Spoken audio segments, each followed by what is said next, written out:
विशिष्ट लेखांकन इकाई 2 यूनिट 2 के अंतर्गत अकाउंट्स ऑफ बैंकिंग कंपनी में एक छोटा सा टॉपिक होता है कस्टमर अकाउंट। ग्राहक का खाता हम कैसे बनाएं। जब किसी कस्टमर को बैंक के ग्राहक को बैंक उधार देती है, लोन देती है उसको, तो ऐसी स्थिति में असुरक्षित लोन प्रदान किया जाता है तो उसके खाते को डेबिट कर दिया जाता है। डेबिट में जितना भी बैलेंस होता है, जैसे मान लीजिए 3 लाख रुपए का ऋण एक कस्टमर को दिया गया, वर्ष में उसके ऊपर हमने 8% का ब्याज निकाला, वर्ष के अंत में 8% हो जाए तो मतलब आपको 24,000 रुपये, टोटल 3,24,000 रुपये उससे हमको लेना होगा। अब यदि ग्राहक की स्थिति ठीक रहती है तो ब्याज को हम कस्टमर अकाउंट में डेबिट करते हैं और ब्याज खाते को सीधा क्रेडिट कर देंगे। कस्टमर अकाउंट डेबिट और ब्याज का खाता हम क्रेडिट कर देंगे। परंतु यदि बैंक को उस ग्राहक की आर्थिक स्थिति संदिग्ध होने की सूचना मिलती है तो ऐसी स्थिति में 24,000 रुपये की ब्याज की राशि को ब्याज खाते के स्थान पर ब्याज निलंबित खाते में ट्रांसफ़र करेंगे, यानी कस्टमर अकाउंट को डेबिट करेंगे और इंटरेस्ट सस्पेंस अकाउंट को हम क्रेडिट कर देंगे। कारण क्या है कि ग्राहक की आर्थिक स्थिति संदिग्ध होने की हमको सूचना मिली है। इसकी वजह यह है कि आगामी वर्ष में मुझे जितना भी पैसा मिलता है, ब्याज कभी डूबत नहीं होता, ऋण की राशि डूबत हो सकती है। जितना ब्याज मुझे नहीं मिल पाएगा उसकी हम रिवर्स एंट्री कर देंगे और जितना ब्याज हमें मिल जाएगा उसको ब्याज खाते में हम ट्रांसफ़र कर देते हैं। जैसे अभी उदाहरण आपको बताया, 3 लाख रुपए किसी कस्टमर से लेना बाकी है, हमने कस्टमर अकाउंट का डेबिट बैलेंस दिया होगा 3 लाख रुपए। अब 24,000 रुपये की एंट्री करेंगे, कस्टमर अकाउंट डेबिट, ग्राहक का खाता विकलन, ब्याज निलंबित खाते में हमने क्रेडिट कर दिया। अब दोनों का टोटल हो गया 3,24,000। मान लीजिए प्रश्न में दिया हुआ है कि आपका कस्टमर जो है वो अगले वर्ष में 1 रुपये में से 94 पैसे का भुगतान करता है, 94 पैसे फ्राम ₹1, यानी मुझे लेना था 1 रुपये लेकिन उसने 94 पैसे का भुगतान किया, 6 पैसे का भुगतान नहीं किया।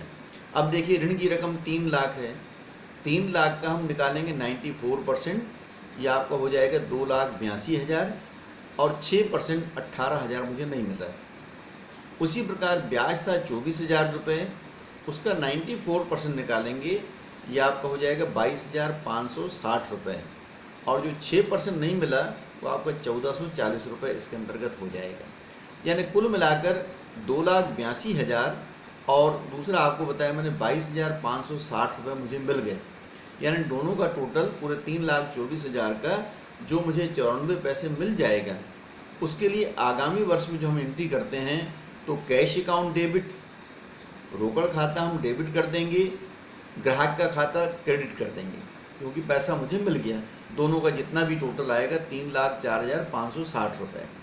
अब जो पैसा मुझे ब्याज का नहीं मिल पाया उसकी हम रिवर्स एंट्री कर देते हैं।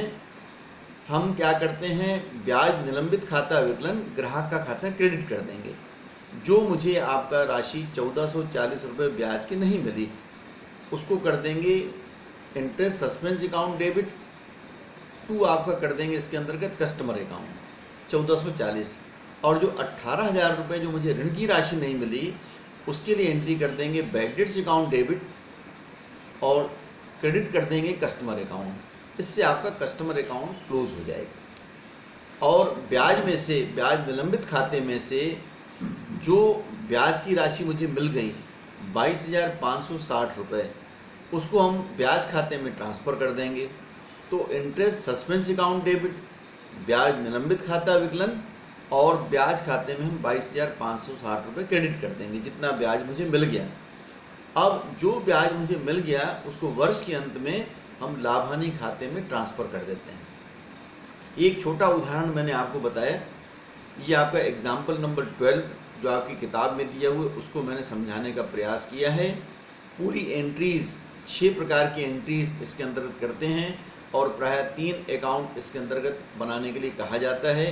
एक बनेगा आपका ग्राहक का खाता, कस्टमर अकाउंट, दूसरा बनेगा आपका इसके अंतर्गत इंटरेस्ट सस्पेंस अकाउंट, ब्याज निलंबित लेखा, और तीसरा जो बनेगा इसमें ब्याज का खाता।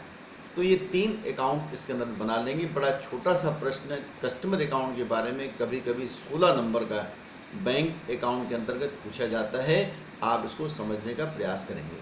Thank you.